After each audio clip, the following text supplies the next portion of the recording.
देखिए, आज़ादी के बाद से ही भारत की राजनीति में वैसे लोगों का दबदबा रहा है जिनकी पढ़ाई पश्चिम से हुई है। तो पश्चिम से पढ़ाई करने वाले पूरब की चिंता कभी किए नहीं।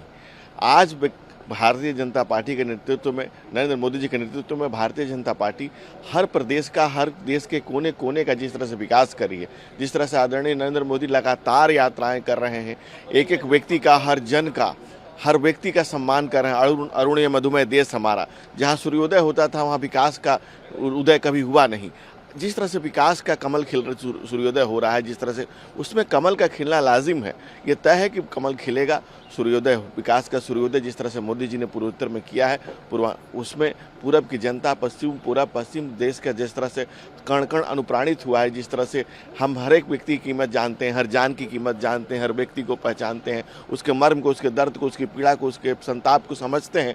उसी तरह से नरेंद्र मोदी जी ने जिस तरह से जन जन की पीड़ा को आत्मसात किया है और पूर्वोत्तर का जिस तरह से विकास किया है, हम इस बारे में आश्वस्त हैं, मुतमईन हैं, संतुष्ट हैं कि जनता हमारा साथ देगी।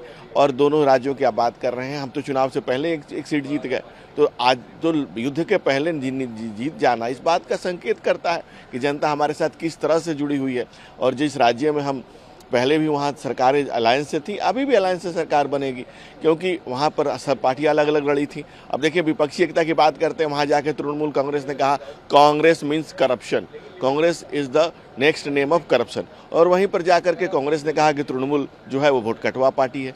तो आज के डेट में पूरे भारत की राजनीति को आप उठा करके देखेंगे तो होड़ क्या मची हुई है, विपक्ष के नेता बनने की होड़ मची हुई है। राष्ट्र का नेता तो एक ही है, एक राष्ट्र के नेता का और राष्ट्र के नेतृत्व को दिशा और व्यक्ति मिल चुका है। भारत को उसका नायक मोदी के रूप में भारत को प्राप्त हो चुका है। तो पूरा पश्चिम, उत्तर, दक्षिण, चारों दिशाओं में जो विजय भारतीय जनता पार्टी भारत की जनता के सहयोग से कर रही है, और आदरणीय नरेंद्र मोदी के नेतृत्व में हम इस बात के लिए आश्वस्त हैं कि हमारी सीटें ज़्यादा से ज़्यादा आएंगी। जनता हमें आशीर्वाद और प्रेम देगी, क्योंकि अंतिम निर्णय तो जनता को करना है।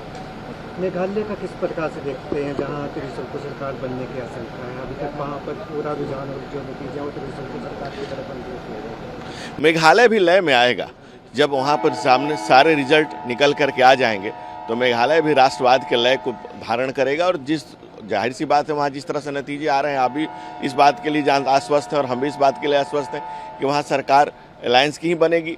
और अलायंस में वहाँ की लोकल जनता की मांग होगी, वहाँ जो भी लोकल जो पार्टी सरकार बनाएगी उसकी भी मंशा होगी कि भारतीय जनता पार्टी के साथ अलायंस करें, क्योंकि वो जो भी लोग भी ज़्यादा सीटें जीत के आएंगे, उनके जनता का जन दबाव उन पर होगा कि भारतीय जनता पार्टी के साथ मिलकर के प्रदेश को विकास की गति दी जाए। तो हम ये उम्मीद करते हैं कि वहाँ हम गठबंधन की सरकार में आएंगे।